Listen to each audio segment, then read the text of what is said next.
Bonjour François Chopard. Bonjour. Alors la dernière fois que l'on s'est parlé, Richard Branson et Jeff Bezos n'étaient pas encore des touristes spatiaux. Qu'est-ce que vous inspire cette course aux étoiles? Alors, premièrement, c'est que l'espace est de plus en plus accessible. On y vient, c'est la première fois que des personnes lambda vont dans l'espace, avec au final très peu de risques. On voit bien que la condition physique n'est plus un critère. La préparation est minimale, donc l'espace devient de plus en plus accessible. Est-ce que ça veut dire que le tourisme spatial, c'est pour maintenant? Est-ce qu'on va avoir de plus en plus de touristes de l'espace se rendre dans l'espace? Richard Branson a annoncé que, je ne sais plus, c'est presque un millier, il avait vendu presque 1 millier de tickets pour son véhicule, donc c'est quand même conséquent. Ensuite, ça se développe quand même lentement. Son prochain vol n'est pas encore prévu. Blue Origin et Jeff Bezos commencent aussi à vendre des tickets, à faire des premiers vols.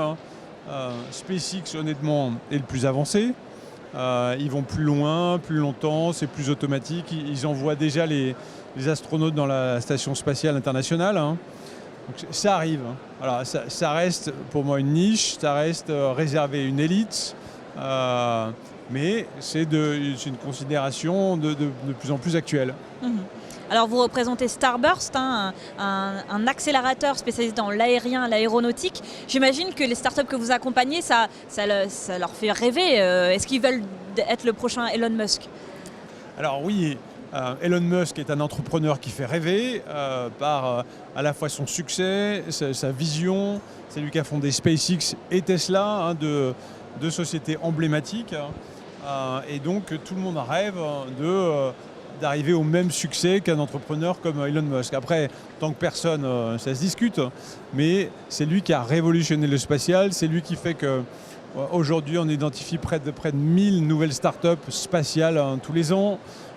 C'est devenu un phénomène mondial. Chaque pays veut avoir son accès à l'espace, sa station spatiale. Et puis même l'accès à l'espace grâce à SpaceX coûte beaucoup moins cher.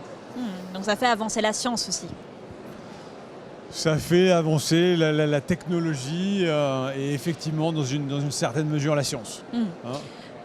Alors ces vols, donc, on fait beaucoup parler d'eux, notamment ils ont fait polémique aussi, notamment pour l'impact écologique de tels voyages.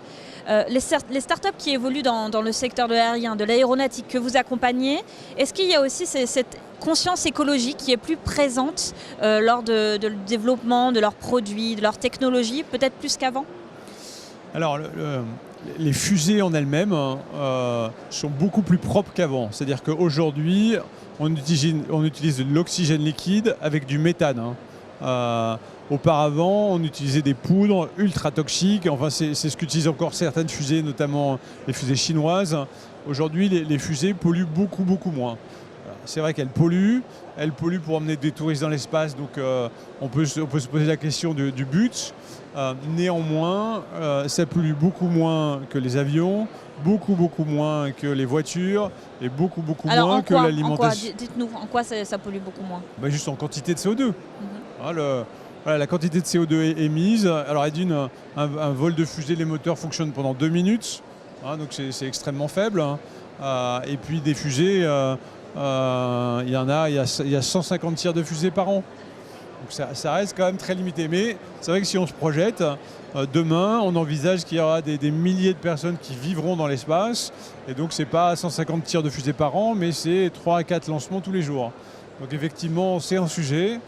Néanmoins, si on veut parler de protéger l'environnement et de pollution, il y a tellement d'autres sujets à traiter avant de traiter celui-là que moi, je veux bien qu'on en discute, mais il faut aussi discuter des autres. Vous voulez dire, par exemple, le secteur de l'aérien avant même le secteur de mais même le secteur de l'aérien, le secteur de l'agriculture, le secteur de l'énergie, de la construction, c'est ça les vrais sujets. L'aérien, c'est 4%.